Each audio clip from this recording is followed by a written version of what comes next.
Assalamualaikum warahmatullahi wabarakatuh. Salam guru penggerak. Perkenalkan, saya Nur Madinah, calon guru penggerak angkatan 11 dari Kota Makassar, Provinsi Sulawesi Selatan. Di video kali ini saya akan menunjukkan video aksi nyata saya tentang budaya positif di lingkungan sekolah saya, yaitu SMA Negeri 2 Makassar. Selamat menyaksikan.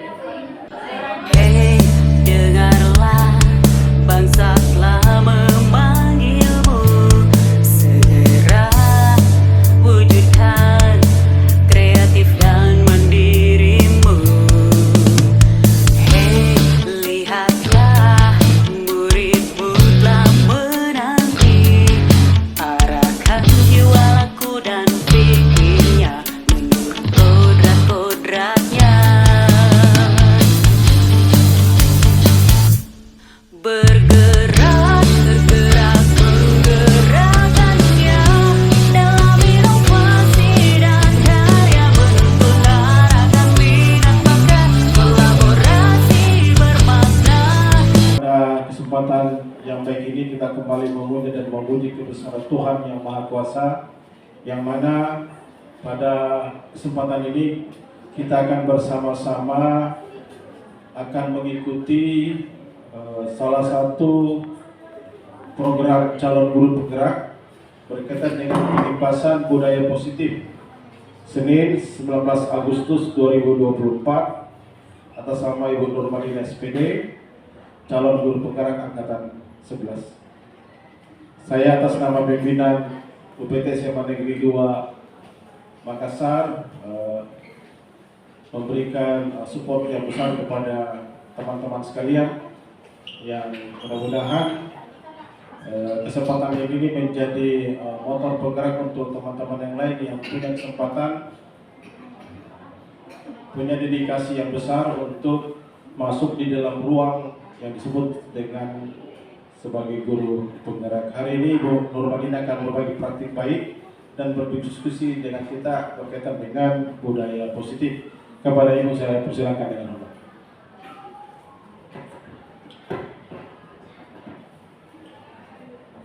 Baik, terima kasih Pak Hajar.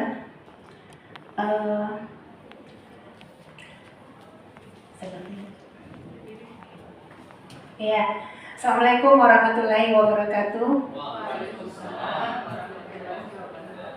Ya, puji syukur kita panjatkan kehadirat Allah Subhanahu wa Ta'ala, karena pada kesempatan ini kita masih diberi kesempatan dan kesehatan serta kekuatan sehingga kita masih dapat berkumpul di tempat ini guna mengikuti diseminasi budaya positif dari saya sebagai calon guru penggerak angkatan 11 sebagai pemenuhan salah satu tugas calon guru penggerak. Tak lupa pula kita kirimkan salam dan salawat ke Baginda Muhammad SAW, Allahumma shalli wa sallim wa barik alaih, yang telah membawa kita dari alam jahiliyah ke alam terang benderang seperti sekarang ini.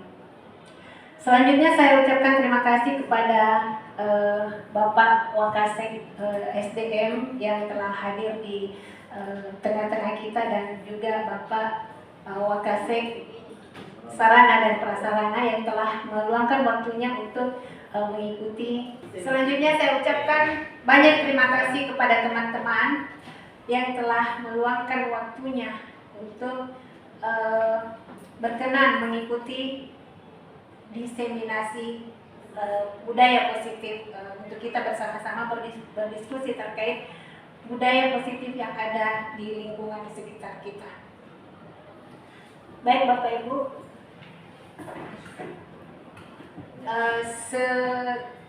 sedikit info saya sampaikan bahwa saya calon guru penggerak angkatan 11 yang difasilitasi oleh Ibu Musdalifah SPD MPD selaku fasilitas kelas 11 1 2 3, kemudian pengajar praktik diseminasi ini Pak Anwar SPD yang saling berkolaborasi di kelas kami, yaitu kelas 11 1 2 3. Nah, ini tentang profil saya. Kita mungkin sudah kenal ya semua, jadi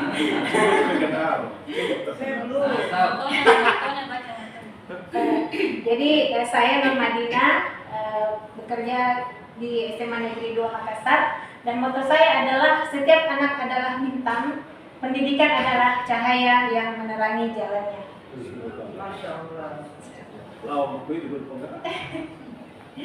Next. Nah, sebelum kita masuk di sesi diseminasi, kita seperti biasa sama dengan kita kalau di kelas melakukan atau menyepakati suatu keyakinan. Ya, jadi saya sudah menulis di sini kesepakatan forum atau keyakinan forum. Saya sudah tuliskan supaya menghemat waktu. Tapi sebentar kalau masih ada yang ingin ditambahkan boleh. Saya bacakan langsung. Yang pertama, peserta aktif dalam kegiatan, menghormati pembicara dan peserta lain, menjaga kebersihan ruangan, menggunakan waktu dengan efektif, bijaksana menggunakan perangkat elektronik, dan berkomunikasi secara jujur dan terbuka. Baik Bapak Ibu, sekiranya ada tambahan boleh diacungkan tangan untuk ditambahkan. Atau kita sepakat saja Bapak Ibu? Ya, Baik. saya lepas Bapak sekarang. Silakan, ayo. Siapa tahu tes moga dulu. Mungkin juga ditambahkan penggunaan handphone yang bijak. Kalau penggunaan handphone yang bijak, saya sekiranya sudah masuk di menggunakan perangkat elektronik dengan bijaksana. Ya. Bijaksana menggunakan perangkat elektronik, poin 5. Masuk di sini. Iya. Ada lagi Bapak sekalian mau tambahkan? Saya rasa sudah cukup. Iya. Baik. Ibu Dharma cukup gini. Baik, kalau cukup berarti kita sepakat ya dari 6 kesepakatan forum kita yang sudah saya bacakan tadi. Agenda dari minasi ini yang pertama adalah pembukaan, kemudian saya akan mereview kembali mengenai tujuan pendidikan, baik itu tujuan pendidikan yang disampaikan oleh Ki Hajar Dewantara dan tujuan pendidikan berdasarkan Undang-Undang tahun 2003 tentang Sistem Pendidikan Nasional. Kemudian selanjutnya disiplin positif, konsep inti disiplin positif, lalu sesi tanya jawab dan penutup.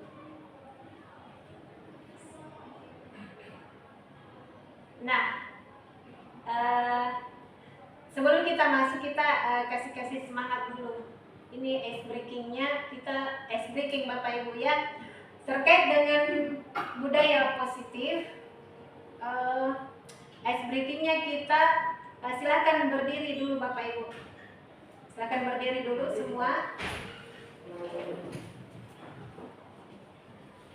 Budaya positif yang salah satu budaya positif yang kita kenal adalah salam, sapa, dan senyum. Senyum, salam, dan sapa. Nah, saya menginginkan Bapak Ibu saling berhadapan dengan teman sebangku. Jadi kita sama teman.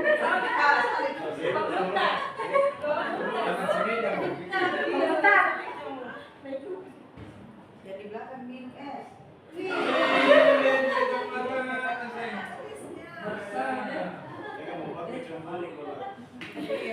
Saya betul kita tidak ada di sini.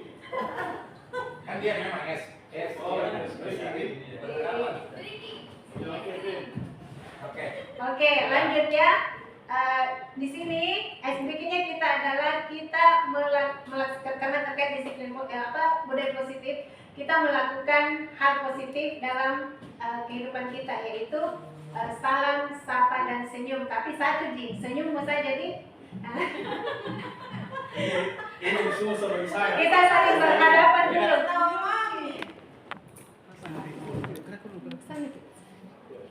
Kita saling berhadapan dulu.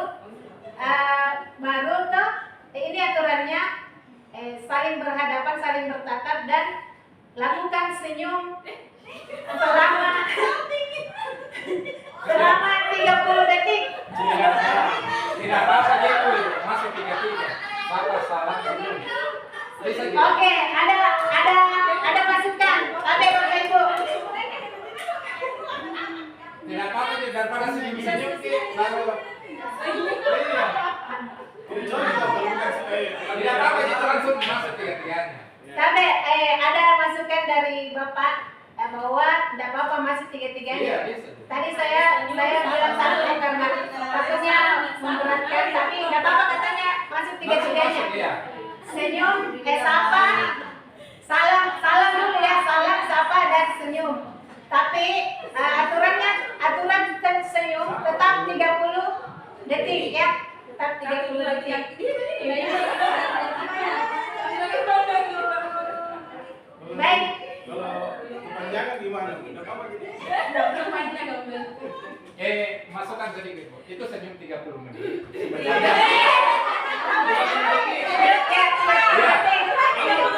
Senyum 30 detik itu sebenarnya mengeluarkan hormon kebahagiaan. Betul sekali. Jadi memang tidak ada kurang. Makanya Pak itu adalah budaya positif itu Iya, termasuk. iya. Senyum. Ya, langsung nih. Baik, sudah siap? Sapa. Sudah siap Bapak Ibu? Sudah. Kita mulai ya. Oke. Ingat nanti kalau senyumnya itu selama 30 detik dan saling bertatapan, tapi jangan lihat mata mulutnya nanti ketawa Ki.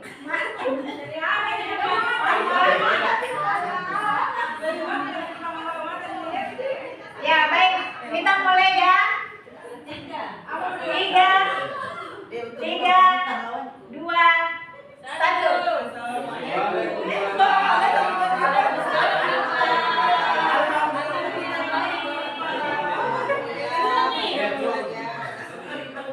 Nah, kalau sudah salam sapa, senyum lagi ditahan selama 30 detik.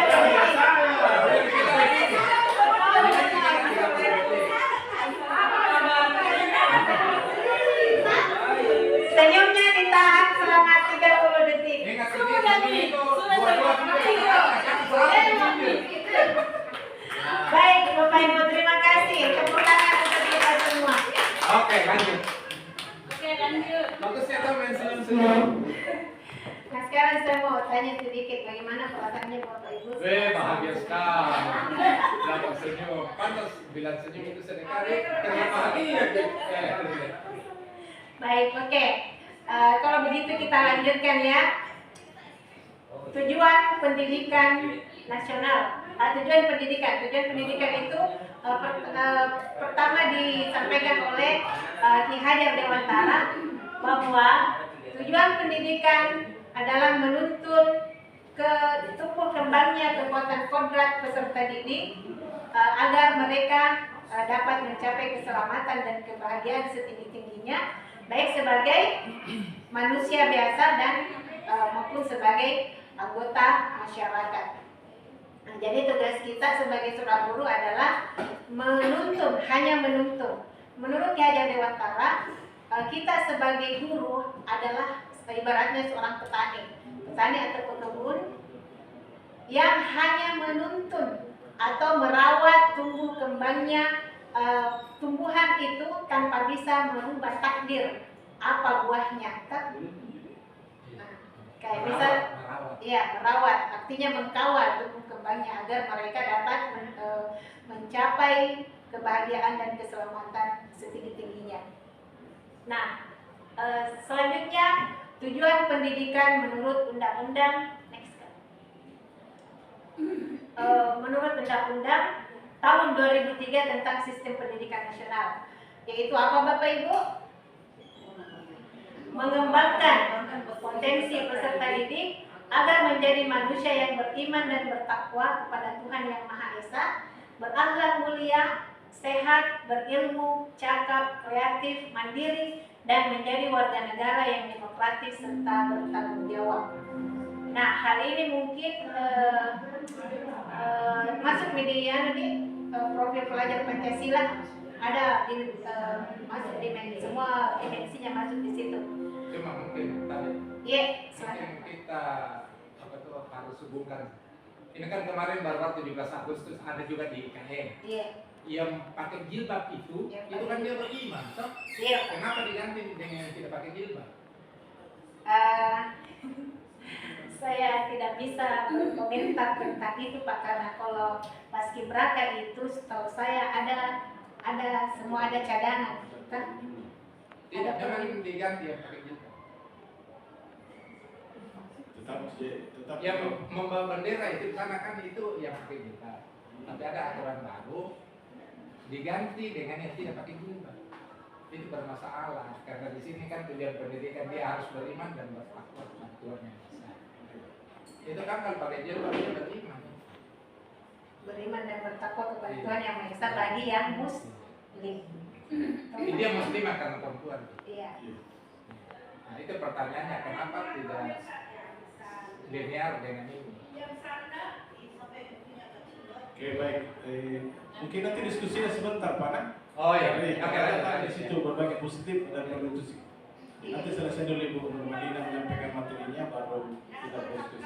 Silakan. Iya. Di shooting gini Pak, shooting. Baik Pak, saya lanjutkan dulu Pak ya, sebentar langsung konsultasi dengan pakarnya pendidikan di depan kita. Iya, saya dihajar dulu. Next Kak. Nah, terkait dengan tujuan pendidikan, apa peran guru Bapak Ibu dalam melaksanakan atau dalam mencapai tujuan pendidikan yang disampaikan oleh Ki Hajar Dewantara dan Undang-Undang tahun 2003 tentang sistem pendidikan nasional. Kira-kira perannya di sini guru apa? Ada yang bisa sampaikan? Itu di atas ya. Ada di sebelah atas Pak? Itu di atas.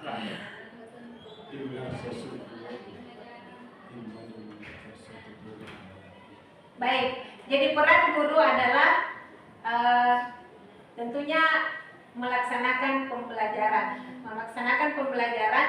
dengan berpedoman kepada filosofi Ki Hajar Dewantara. Apalagi filosofinya Bapak Ibu Ki Hajar Dewantara?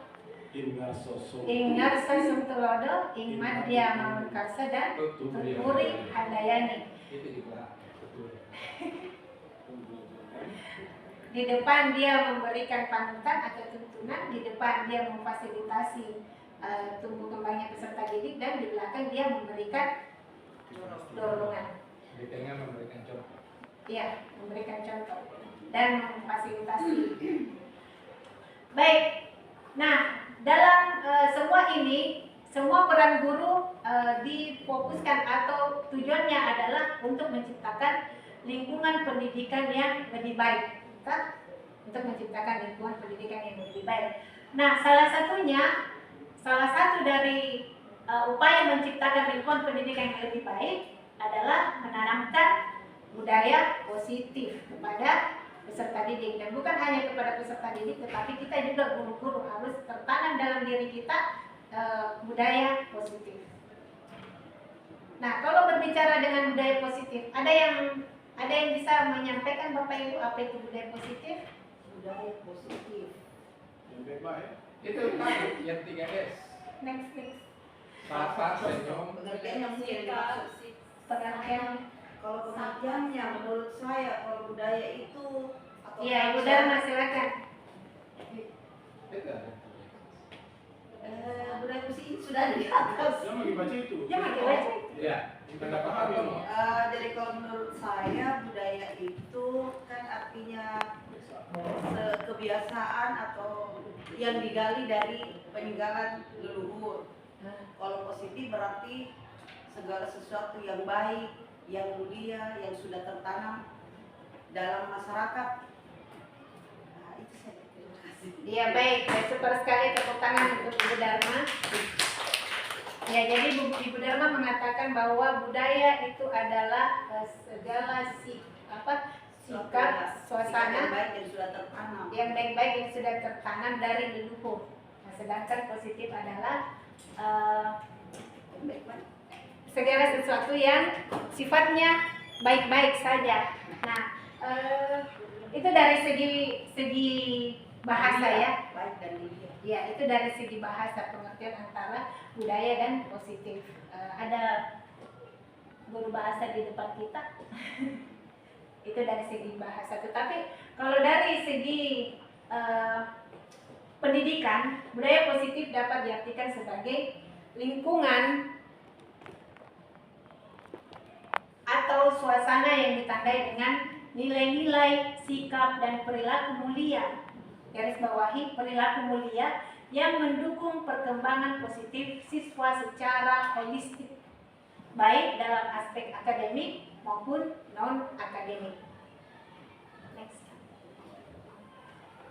Nah, konsep inti dari budaya positif adalah yang pertama ada perubahan paradigma belajar, kemudian disiplin positif, nilai-nilai kebajikan, kebutuhan dasar manusia, motivasi perilaku manusia, posisi kontrol guru, keyakinan kelas, dan segitiga restitusi.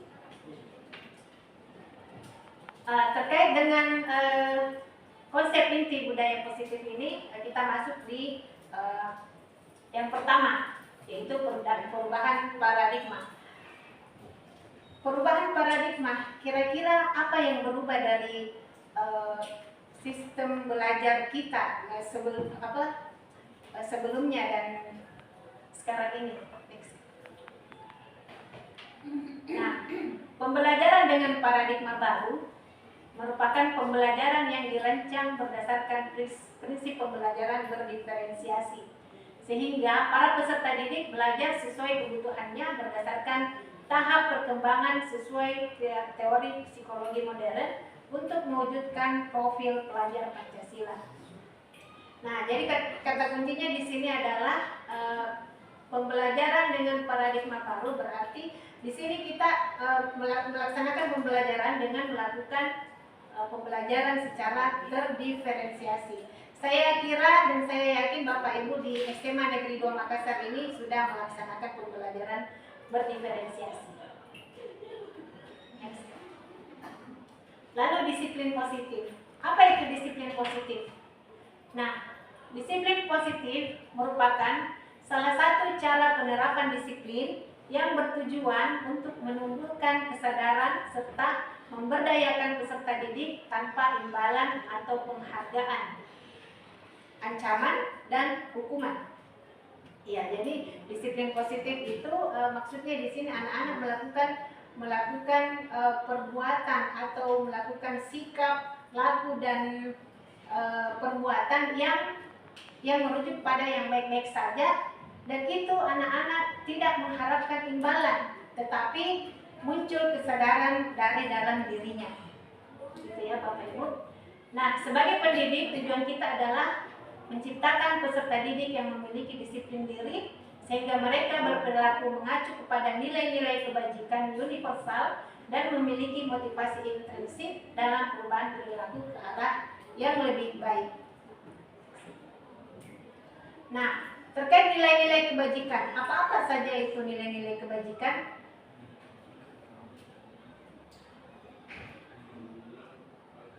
Nah, nilai kebajikan itu adalah nilai yang disepakati bersama, lepas dari suku, bangsa, agama, bahasa maupun latar belakangnya, dan ini adalah nilai-nilai yang baik-baik saja.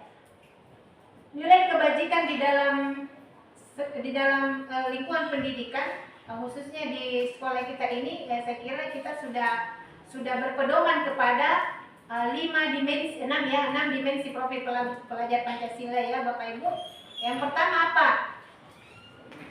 Dimensi pelajar Pancasila yang pertama beriman dan bertakwa kepada Tuhan Yang Maha Esa.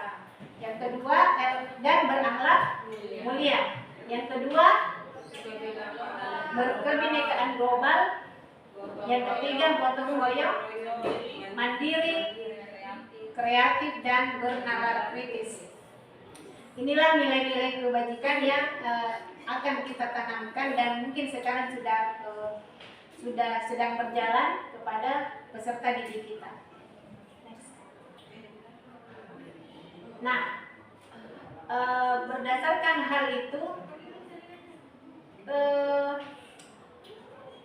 kebutuhan dasar manusia.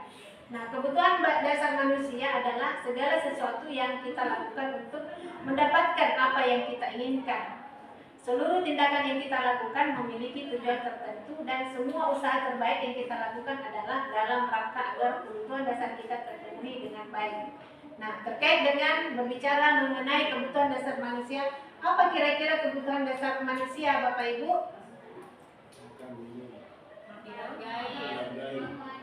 Makan, minum ya? Tidur. Nah, makan, minum, tidur itu kebutuhan dasar manusia. Apa yang ini kita lakukan makan, kita lakukan tidur, kita lakukan minum untuk apa? Untuk bertakwa kepada Untuk bertahan hidup. Betul. Ya, untuk bertahan hidup. Jadi kita makan untuk bekerja. Kita bekerja untuk bisa makan. Kita lakukan makan dan bekerja adalah untuk bertahan hidup. Nah, jadi yang pertama kebutuhan dasar manusia adalah untuk bertahan hidup. Yang kedua, kira-kira kebutuhan dasar apa yang kita penuhi ketika kita memutuskan untuk menikah, Bapak Ibu? nyaman mandi ya. Hah?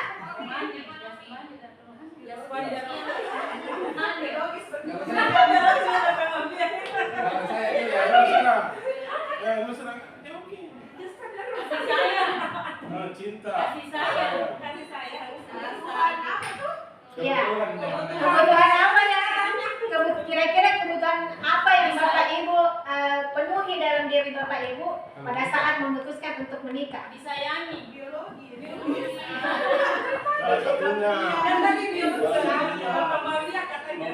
tergantung dari masing-masing lah. Cinta sejati. Ya, betul sekali ya. Kasih sayang. Ya, kita menikah adalah untuk memenuhi kebutuhan cinta dan kasih sayang. Nah, salah satunya itu cinta dan kasih sayang. yang mau makan.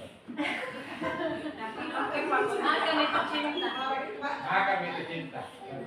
Nah, selanjutnya, jadi di sini ada 5 kebutuhan dasar manusia. Yang pertama, bertahan hidup. Nah, bertahan hidup ini yang kita lakukan adalah apa, Bapak Ibu? Makan, berpakaian, harus sehat, minum, bekerja ya. Itu adalah kebutuhan kita untuk memenuhi kebutuhan dasar bertahan hidup. Kebutuhan dasar yang kedua adalah kasih sayang dan rasa diterima. Nah, di sini tentunya kita menginginkan untuk merasa diterima oleh kelompok kita ya, pada khususnya oleh kelompok kita, kemudian dipedulikan, berbagi, bekerja sama, menjadi bagian dalam kelompok. Selanjutnya adalah penguasaan. Nah, kita perlu kita memiliki kebutuhan dasar penguasaan. Penguasaan artinya di sini mungkin apa nih, kita memimpin apa yang seharusnya kita pimpin. Seperti tugasnya guru, apalagi nilai atau perannya guru. Perannya guru adalah memimpin pembelajaran. Itu kebutuhan kita. Selanjutnya, kebebasan. Nah, tentu saja selain daripada bertahan hidup, kasih sayang dan rasa diterima serta penguasaan, kita butuh untuk bebas. Kita butuh untuk bebas mengeluarkan pendapat, kita butuh untuk bebas untuk memutuskan segala sesuatu. Begitu kan Bapak Ibu? Nah, ya, jadi berarti kebutuhan dasar manusia adalah kebebasan. Dan yang selanjutnya, yang terakhir adalah apa kira-kira yang kebutuhan dasar apa yang kita penuhi pada saat kita melakukan rekreasi? Nah, kesenangan, ya betul sekali. Jadi kesenangan itu dapat kita penuhi dengan pergi berekreasi, pergi bermain, humor, tertawa-tawa, ya seperti itu. Nah, jadi baik, lanjut. Motivasi perilaku manusia. Nah, motivasi perilaku manusia seperti yang kita ketahui ada berapa Bapak Ibu? dua ya, yaitu motivasi Ekstrinsik dan ekstrinsik. ekstrinsik dan intrinsik. Motivasi ekstrinsik tentunya adalah berasal dari luar, kan? dari luar diri kita. Nah, seperti keinginan untuk menghindari ketidaknyamanan atau hukuman. Kita misalnya melakukan sesuatu untuk menghindari ketidaknyamanan atau menghindari konsekuensi. Nah, itu. Dan ada juga motivasi kita adalah untuk mendapatkan imbalan. Nah, selanjutnya adalah motivasi intrinsik. Motivasi intrinsik ini muncul dari dalam diri kita. Kesadaran yang muncul dari dalam diri kita untuk menjadi orang yang menghargai diri sendiri dengan nilai-nilai yang kita percaya. Nah, sama dengan anak-anak ya, memiliki motivasi ekstrinsik dan motivasi intrinsik. Baik, next. Nah, terkait hal itu ada tiga yang biasa kita lakukan dalam menyelesaikan suatu atau mencari solusi dari suatu permasalahan, khususnya kepada peserta didik kita ya. Nah, yang pertama adalah hukuman, konsekuensi dan restitusi. Hukuman itu merupakan tindakan yang diberikan kepada siswa sebagai respons terhadap perilaku yang dianggap salah atau melanggar aturan. Konsekuensi, respon terhadap kesalahan yang dilakukan siswa untuk menjadi pengalaman belajar yang membantu siswa memahami hubungan antara tindakan mereka dan dampaknya. Dan restitusi merupakan pendekatan dalam pengelolaan perilaku yang berfokus pada pemulihan dan perbaikan. Pertanyaannya, apa perbedaan dari ketiganya? Nah, next. Ada yang bisa menyampaikan pendapat Bapak Ibu tentang perbedaan dari ketiganya? Apa itu hukuman, konsekuensi, dan restitusi sudah dipaparkan di depan. Tinggal kita cari di mana perbedaannya ini antara ketiganya. Pak Kadafi? Baik. Ya, silakan Kanda Sudarwati. Menurut saya pribadi, kalau hukuman itu tidak ada kesepakatan antara kita dengan siswa. Kita sendiri yang membuat hukum, yang menghukum. Mereka dihukum karena mereka bersalah menurut kita. Sedangkan kalau konsekuensi, ada kesepakatan antara guru dengan siswa. Jadi ini kalau konsekuensi menurut saya lebih bagus digunakan dibanding dengan hukuman. Kalau segitiga restitusi, restitusi itu kalau ada peserta didik kita bersalah, tidak langsung di-judge, tapi kita mengarahkan mereka menemukan sendiri apa masalahnya dan bagaimana solusinya. Dan dia sendiri yang menyelesaikan permasalahan itu, bukan dari kita sebagai seorang guru. Iya, baik, super sekali Kanda Uda, beri tepuk tangan. Baik, ini lagi misalnya yang memberikan pandangan masukan. Buat kayaknya nggak tanya. Ayo. Oh begini. Kurang sama. Mau masyarakat? Sama tadi. Oh sama ya. Iya baik. Iya jadi mari kita lihat di sini perbedaan antara hukuman, konsekuensi dan restitusi terjabarkan di sini, yaitu hukuman dia cenderung lebih berfokus pada pemberian rasa tidak nyaman atau penderitaan sebagai bentuk balasan terhadap perilaku yang salah. Nah, tanpa selalu memberikan pemahaman atau pembelajaran yang mendalam. Sedangkan konsekuensi dirancang untuk menjadi pengalaman belajar yang membantu siswa memahami hubungan antara tindakan mereka dan dampaknya sehingga membantu siswa untuk mengambil tanggung jawab atas perilaku mereka. Nah, sedangkan restitusi adalah dilakukan dengan siswa diberikan pilihan untuk memperbaiki dampak dari atau mencari solusi dari apa yang mereka lakukan sebagai kesalahan. Jadi kita garis bawahi di sini bahwa perbedaan ketiganya adalah kalau hukuman dia bentuknya balasan terhadap perilaku yang salah. Bagaimana Kak, sepakat? Bagaimana, sepakat? Nah, kemudian untuk konsekuensi membantu siswa untuk mengambil tanggung jawab atau tindakan yang dapat membantu tindakan yang diberikan kepada siswa untuk membantu siswa memahami hubungan antara tindakan mereka dan dampaknya sehingga membantu siswa untuk mengambil tanggung jawab. Bagaimana, sepakat Bapak Ibu? Sepakat. Nah, sedangkan restitusi adalah tindakan yang dilakukan untuk supaya siswa dapat memperbaiki dampak dari tindakannya atau memberikan solusi ya. Nah, bagaimana Bapak Ibu, sepakat? Jadi dalam memperbaiki tindakan memperbaiki dampak dari kesalahan siswa itu ada tiga tahapnya. Nah, sebentar kita bahas 3 tahap dari segitiga restitusi. Next. Nah, selanjutnya ada 5 posisi kontrol guru. 5 posisi kontrol guru itu yang pertama adalah apa Bapak Ibu? Penghukum. Kemudian pembuat merasa bersalah. Kemudian teman. Lalu pemantau dan manajer. Nah, kira-kira kalimat apa yang keluar dari mulut guru yang menggunakan 5 posisi kontrol ini? Misalnya penghukum, kira-kira apa yang keluar dari mulutnya mulutnya pada saat peserta didik melakukan kesalahan? Kira-kira apa ya? Apa? Sudah menjustis. Kalau dibilang Pak nakal mentong kok kau? Iya.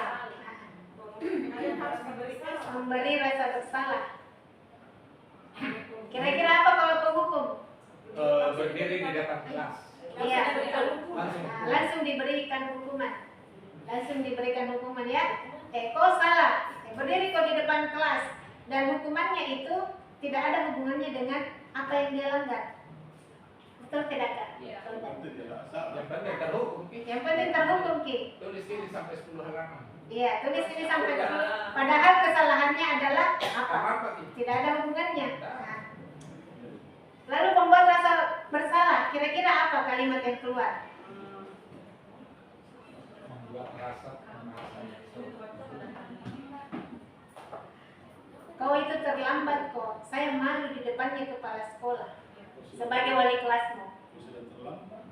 Dia merasa bersalah siapa? Siswa atau guru? Siswa. Artinya kita membuat Artinya kita membuat siswa merasa bersalah. Kau terlambat kok. Saya malu di depannya kepala sekolah karena kau anak waliku. Artinya anak-anak di situ malu itu, maksudnya merasa bersalah karena dia membuat malu gurunya, walinya. Ada anak-anak cucu. Baik, dan selanjutnya teman. Kira-kira apa kalimat yang keluar dari guru? Teman. Halo Jess.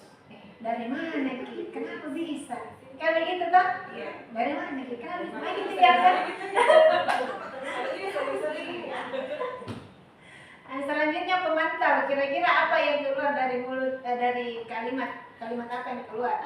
Nah, pemantau. Dari mana kita? Kalau pemantau ini mereka mengucapkan dengan data. Kau sudah 3 kali terlambat. Begitu kan? Mereka menghubungkan dengan data. Nah, sedangkan kalau manajer dia memberikan solusi. Nah, pertanyaannya, Bapak Ibu, apa yang Bapak Ibu lakukan sebagai posisi apa di menghadapi anak-anak? Kalau bukan teman masih di Harus ikuti belum sampai ke Kasih contoh satu sebagai manajer, siapa yang bisa kasih contoh satu? Silakan Ibu Rizka. Siapa anak-anaknya? Ini bangkit, Ini berapa siswanya? Selalu terlambat ini. Oh, segitu. Ya, silakan dikasih contoh. Apa ini? Kasih contoh. Kita manajer. Manajer. Tapi ini terlambat datang. Assalamualaikum. Oh, atas nama siapa? Oh iya, Mas Ram. Mas Ram, kenapa terlambat? Tadi macet di jalan. Jalan. Supaya tidak terlambat, harusnya kita seperti apa? Supaya tidak macet, supaya tidak kena macet. Harusnya cepat bangun ibu. Cepat pergi ke sekolah. Supaya cepat ke sekolah, apa-apa yang harus kita lakukan? Cepat bangun. Iya, cepat Cepat bangun. cepat Bangun. bangun. Mandi Siap-siap. siap-siap. Berangkatnya cepat juga. Oke, jadi untuk ke depan bagaimana? Apa yang harus kita lakukan supaya hal ini tidak terulang lagi? Insya Allah saya akan cepat bangun, cepat tidur, terus cepat bangun juga, cepat siap-siap dan cepat berangkat ke sekolah. Iya, kamu yakin tentang apa yang telah disampaikan ini? Yakin ibu. Yakin ya. Jadi kita coba ya untuk ke depan harus lakukan apa yang menurut kamu itu sudah baik yang tadi disampaikan. Iya, begitu. Terima kasih ibu guru. Silakan. Ya, baik. Terima kasih untuk Ibu Masra dan Ibu Rizka, kita beri tepuk tangan. Bagaimana Ibu Dharma? Sudah lihat contohnya? Oke. Cocok kita. Sudah bisa menerapkan di sekolah, di kelas? Sebenarnya itu sudah bisa, sudah sering diterapkan. Iya. Pilah-pilahnya itu yang ini Iya. yang kita. Iya. Tapi kalau terapkan sudah. Iya, betul sekali. Karena saya yakin SMA 2 adalah sekolah besar, sekolah unggulan. SMA 2 sudah melaksanakan yang terbaik untuk peserta didik. Ya, tepuk tangan untuk kita semua. Ya, terus pada. Hebat. Alhamdulillah. Lanjut.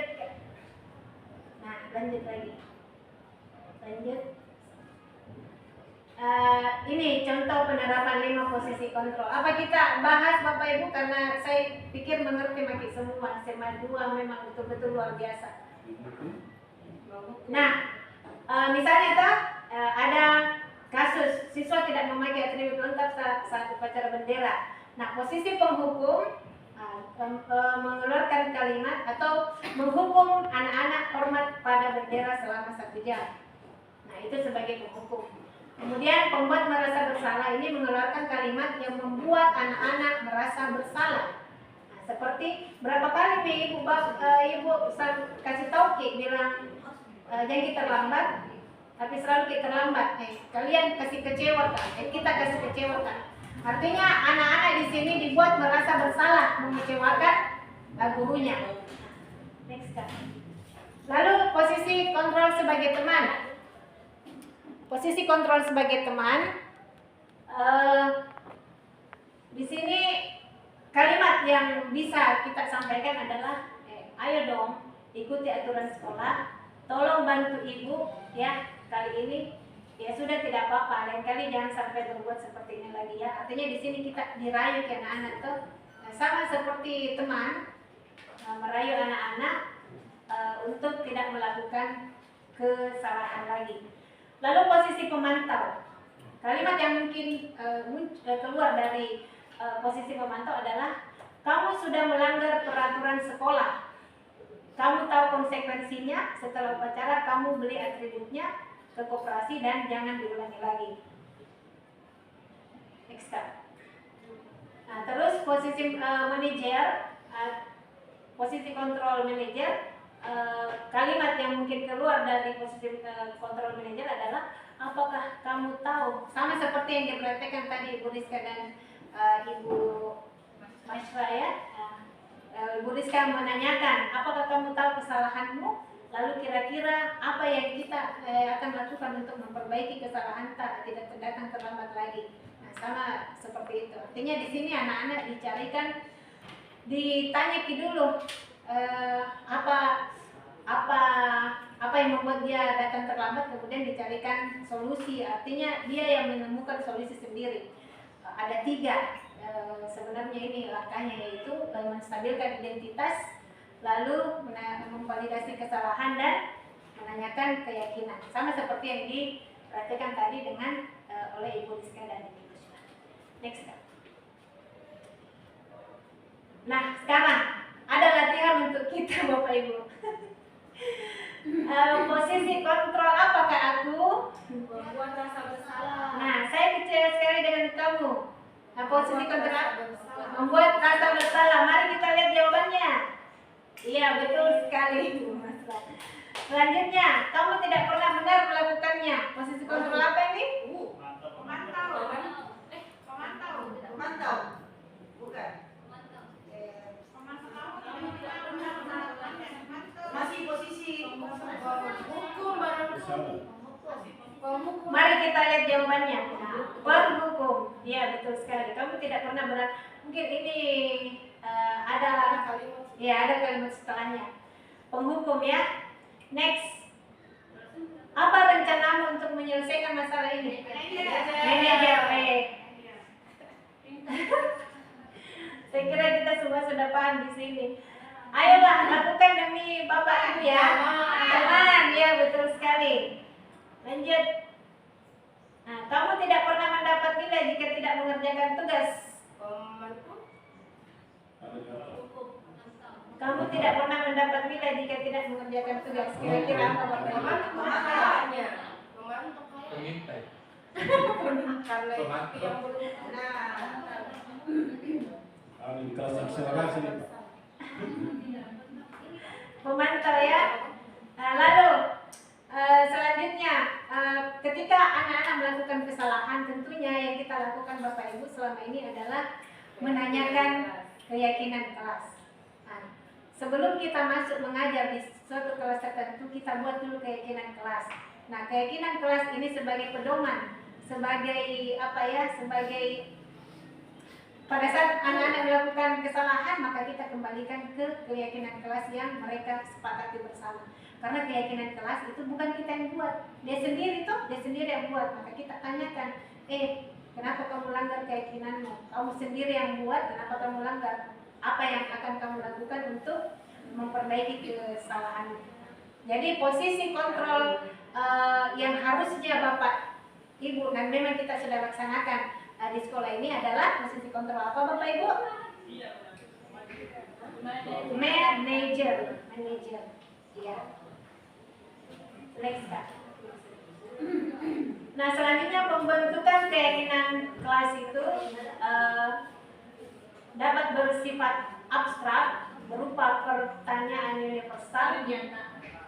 Iya, berupa pernyataan universal, dibuat dalam pernyataan positif sedikit saja agar mudah diingat, sesuai dengan kondisi kelas dan sekolah sehingga mudah diterapkan. Semua warga sekolah atau warga kelas dilibatkan saat membuat keyakinan kelas. Saya kira semua Bapak Guru SMA 2 sudah melaksanakan keyakinan kelas ini dan sudah mahir dalam membuat keyakinan kelas. Nah, selanjutnya adalah segitiga restitusi. Apa itu segitiga restitusi? Nah, segitiga restitusi adalah suatu proses dialog yang dijalankan oleh guru agar dapat menghasilkan murid yang mandiri bertanggung jawab. Nah, ada 3 tahap restitusi di sini. Segitiga restitusi seperti yang saya katakan tadi, bahwa yang pertama kita lakukan adalah menstabilkan identitas, kemudian yang kedua memvalidasi tindakan yang salah dan menanyakan keyakinan. Next. Menstabilkan identitas. Nah, menstabilkan identitas ini harus berdasarkan prinsip membuat kesalahan adalah bagian dari proses pembelajaran. Nah, kalimat-kalimat yang bisa kita sampaikan kepada peserta didik saat melakukan stabilisasi identitas ketika ketika menstabilkan identitas peserta didik pada saat melakukan kesalahan adalah berbuat salah itu wajar. Tidak ada manusia yang sempurna. Ibu bapak juga pernah melakukan itu. Ibu bapak tidak mau mencari siapa yang salah, tapi ibu bapak ingin mencari solusi dari permasalahan ini dan kamu berhak merasa begitu. Next. Selanjutnya tahap kedua adalah validasi tindakan yang salah. Nah, validasi tindakan yang salah kita lakukan ini harus berdasarkan prinsip bahwa setiap perilaku berupaya memenuhi suatu kebutuhan tertentu. Nah, ini tentang kebutuhan. Nah, kita masih ingat di 5 kebutuhan dasar manusia tadi ini. Nah, jadi setiap manusia yang melakukan kesalahan itu pasti adalah karena ingin memenuhi salah satu kebutuhan hidupnya. Nah, kalimat yang mungkin Bapak Ibu bisa sampaikan adalah yang pertama, kamu pasti punya alasan mengapa melakukan hal itu. Padahal kamu bisa melakukan yang lebih buruk dari ini ya. Kamu patut bangga karena telah melindungi sesuatu yang penting buatmu dan kamu melakukannya karena mempertahankan sesuatu yang penting bagimu. Dan tahap yang terakhir adalah menanyakan keyakinan. Menanyakan keyakinan ini berdasarkan prinsip teori kontrol bahwa pada dasarnya kita termotivasi secara intrinsik. Nah, termotivasi secara intrinsik itu artinya bahwa motivasi kita bukan dari luar tetapi muncul kesadaran dari dalam diri kita. Nah, kalimat yang mungkin muncul keluar dari Bapak Ibu guru yang menanyakan keyakinan adalah apakah keyakinan kelas kita. Jadi di sini kita mereview kembali pada saat anak-anak melakukan kesalahan, kita mereview kembali apa keyakinan kelas tak. Kenapa kau langgar? Nah, seperti itu. Nah, lalu nilai-nilai apa yang telah disepakati bersama? Lalu seperti apa gambaran sebuah kelas yang ideal menurut kamu? Kamu ingin menjadi orang yang seperti apa? Nah, itu kalimat yang harusnya muncul. Baik Bapak Ibu, saya kira materi tentang budaya positif sudah saya sampaikan semua. Saya kembalikan kepada moderator. Terima kasih. Assalamualaikum warahmatullahi wabarakatuh. Waalaikumsalam warahmatullahi wabarakatuh. Baik, Bapak sekalian, demikian pemaparan dari Bu Madinah berkaitan dengan budaya positif. Mungkin pada kesempatan ini kita masuk di sesi diskusi. Ada mungkin yang mau dipertanyakan. Saya juga bisa bertanya, mau nggak bertanya? Kira-kira masih bisa anak-anak diberikan hukuman atau di maksudnya gini, apakah menghukum anaknya memang sudah tidak bisa lagi? Kalau saya jawabanku bisa kalau disepakati. Artinya kita membuat kesepakatan memang tertulis di bukunya misalnya anak-anak bahwa kalau terlambat sekian menit dihukum. Tapi hukumannya itu kan dalam bentuk apa? Biasa saya kayak menyanyi di depan atau baca puisi. Itu kan hukuman juga Pak, tapi disepakati. Berarti itu larinya ke konsekuensi sebenarnya. Tapi hukuman tapi karena disepakati. Apa istilahnya kayak boleh, tapi kalau fisik sih mungkin no. Karena dalam teori belajar zamannya kita waktu sekolah, ini ada dibilang dua bentuk yang bisa diberikan guru kepada dalam bentuk hadiah, reward, dan dalam bentuk hukuman. Persoalannya di situ adalah apakah hukuman itu tepat waktu atau tepat sasaran. Itu kalau kita bicara dalam tingkat kurikulum yang kemarin. Apakah berdasarkan kajian ilmiah tentang soal hukuman? Kenapa? Karena itu tadi saya bilang ketika hukuman itu hadir dalam bentuknya bisa merubah perilaku anak, saya pikir sah-sah saja sepanjang tadi tepat waktu dan tepat sasaran. Kira-kira gimana Bu Madinah? Pandangan kita setelah menyelesaikan modul 1.berapa? 1.4 berkaitan dengan budaya positif. Kalau dari saya Pak, mungkin hukuman itu dihindari untuk menghindari trauma terhadap anak-anak dari hukuman yang kita lakukan kepada mereka. Dan hukuman tentunya bisa kita kembangkan atau kita bisa modifikasi, kita ubah secara halus menjadi konsekuensi dan selanjutnya kita perhalus kembali menjadi sebuah restitusi. Kan bisa seperti itu, Pak. Ya, baik. Saya kembangkan sedikit ya, kita diskusi ya, Bu ya. Iya. Kemarin waktu saya ikut reuni anak-anak, ada peserta yang mengeluarkan testimoni. Yang diingat itu gurunya adalah, saya ingat sekali Pak, kita yang pernah tarik telingaku. Ternyata hukuman itu sebenarnya sesuatu yang penting. artinya sah-sah saja, karena itu tadi bisa berdampak merubah perilaku, merubah perilaku bagi anak. Apa indikator saya itu tadi ketika ketemu sama anak-anak yang pernah kita berkomunikasi dengan dia bilang begitu, Pak, saya tidak bisa lupa dulu tuh saya terlambat. Nah, kita beri hukuman seperti itu ingat. Iya. Ya itu tadi saya bilang. Tapi apakah setelah kita beri hukuman dengan menjauh telinganya ada perubahan, Pak, terhadap perilaku tersebut? Buktinya itu tadi. Buktinya dia sukses. Dia sukses. Karena dia sukses diingatkan masa lalunya.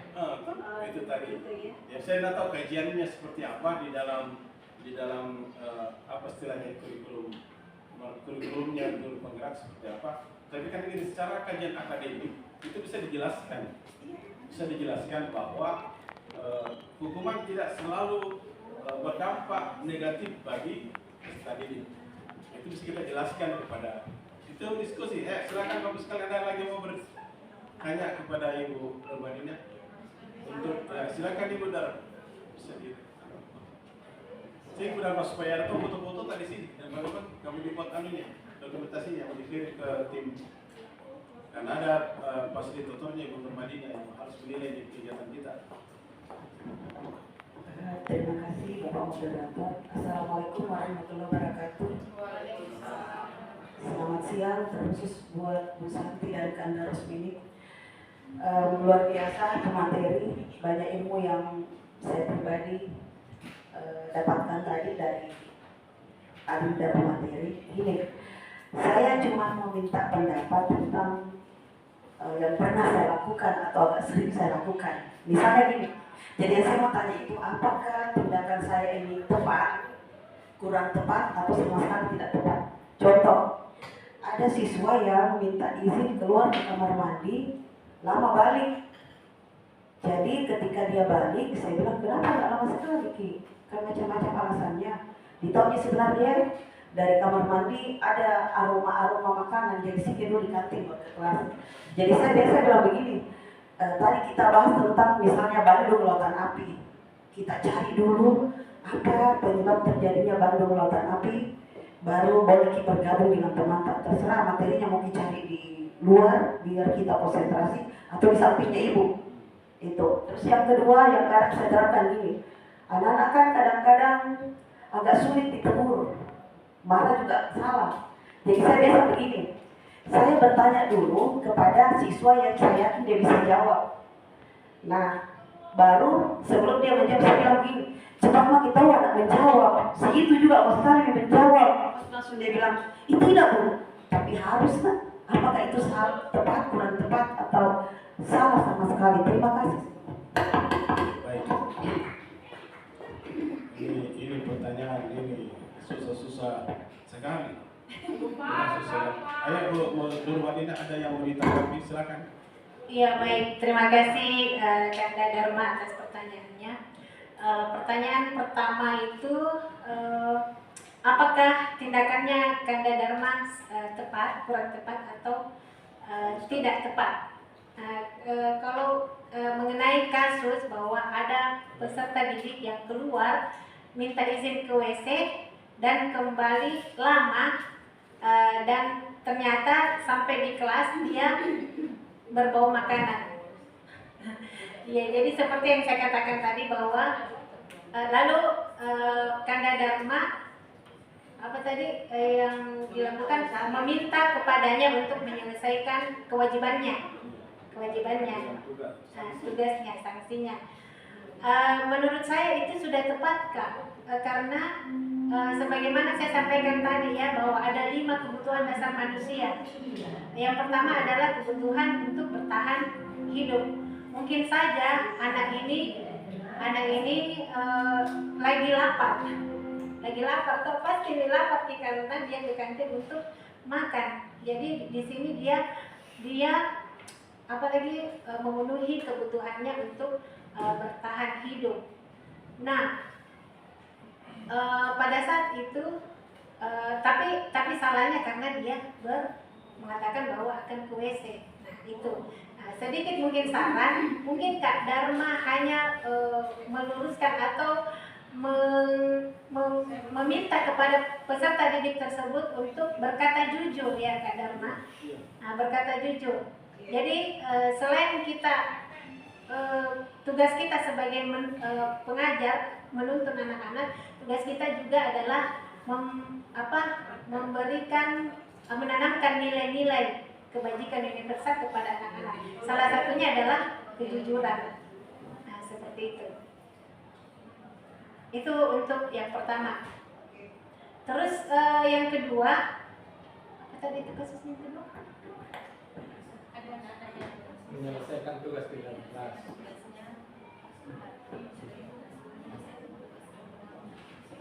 Yang tadi yang kedua Bu Dharma, Ya Pak, ringkasannya aja. itu yang kedua, misalnya Pak anak sulit ditegur, kita kan marah juga, tidak mau kita pancing emosi. Jadi biasa saya bertanya tentang materi yang kita bahas ke anak yang kita yakin dia bisa jawab, supaya mendengarkan juga ini yang cerita.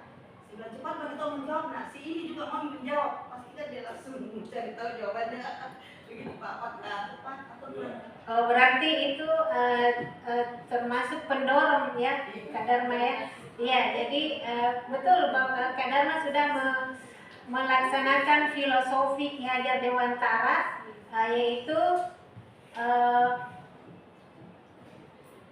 Hikmat Dia Mangunkarsa ya, di tengah memberikan semangat, memberikan motivasi kepada peserta didik untuk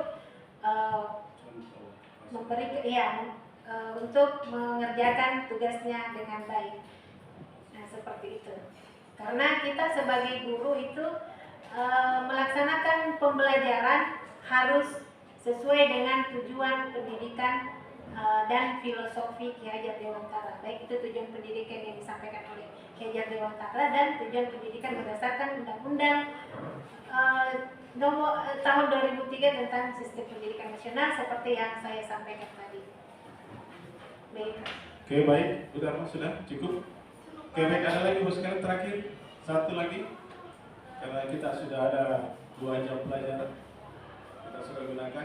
Bapak Ibu ada yang lain terakhir cukup? Bisa ya, sudah cukup Bapak sekalian ya. Oke, baik, Bapak sekalian, saya atas nama pimpinan sekolah Bu Nurmadina terima kasih, dan mudah-mudahan untuk teman-teman yang lain yang mau bergerak dan menggerakkan sebagai calon guru penggerak, ini mungkin menjadi motivasi bagi kita semuanya. Memang saya lihat tidak sulit, tidak susah, susah-susah gampang yang menjadi guru penggerak, terlalu banyak tugas berbeda. Tapi mudah-mudahan ini justru menguatkan kita semuanya dengan falsafah filosofi pendidikannya Ki Hajar Dewantara. In karso tung sun tolodo, in mani mong karso tutung. Ini mudah-mudahan menjadi bahan referensi bagi kita semuanya. Kita bisa bersikap dan berbudaya positif di dalam rangka menyelesaikan tugas-tugas pembelajaran kita di sekolah. Terima kasih atas segala perhatian. Assalamualaikum warahmatullahi wabarakatuh. Waalaikumsalam. Bapak sekawan.